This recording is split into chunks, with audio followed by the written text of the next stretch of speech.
Did you know that a common finding in most enduring and successful organizations is the presence of a compelling vision? Unfortunately, many organizations don't even have a vision, much less a compelling one. And when they do, it's generic to the point of being vague and uninspiring, completely useless. A true vision requires you to look both inwardly and outwardly.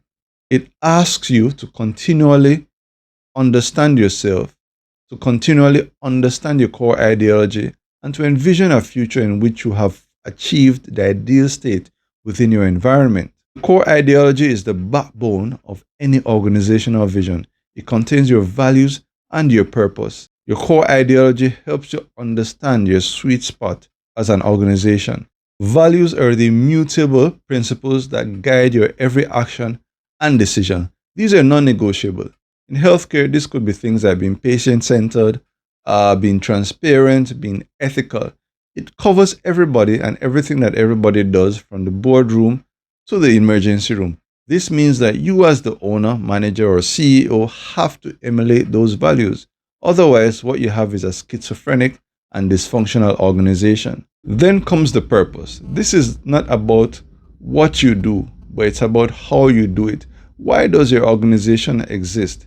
If you were to disappear today, what would the world lose? What is it that drives? What is it that gives your organization the reason for being? The purpose is the compass that points everything and everyone in the right direction, in the same direction. Now we look to the vision of the future. This has two components really.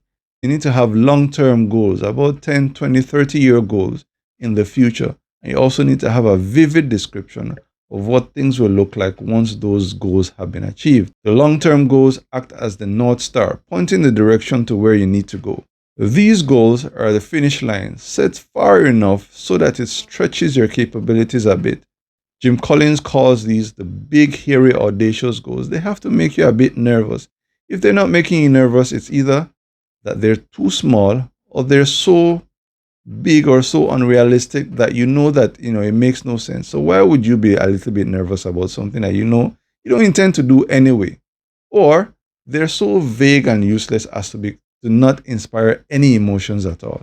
So your long-term goals have to be clear. They have to mean something. They have to come from the gut. They have to be, what are the deepest desires? What do we want to achieve? Where do we see ourselves in 10 years? So once you have those goals that are attainable, they're specific, they're measurable, you know exactly what you're aiming for, then it's time to create that vivid description that shows exactly what things will look like once we've achieved those goals. Where are we? What do our employees say about us? What is in the newspaper? What do we feel? How are we doing? So that vivid description is important as part of the envisioned future of the organization. So the core ideology and that envisioned future, there are two things, but they're intertwined. They're interrelated aspects of the same vision. The core ideology ensures that you stay true to who you are, while the envisioned future propels you to where you want to go. So one is stability and one is the catalyst for forward motion. They inform your strategy, helping you to decide what opportunities to pursue and what opportunities to let go. And this is because strategy requires ongoing trade-offs. You need to understand, where are we going? What do we need to let go to achieve our goals, our vision? So as you navigate the healthcare sector, you will need to ask yourself this question. Do you have a vision? Is your vision robust? Is it aligned? In the absence of a compelling vision, you're probably just spinning your wheels.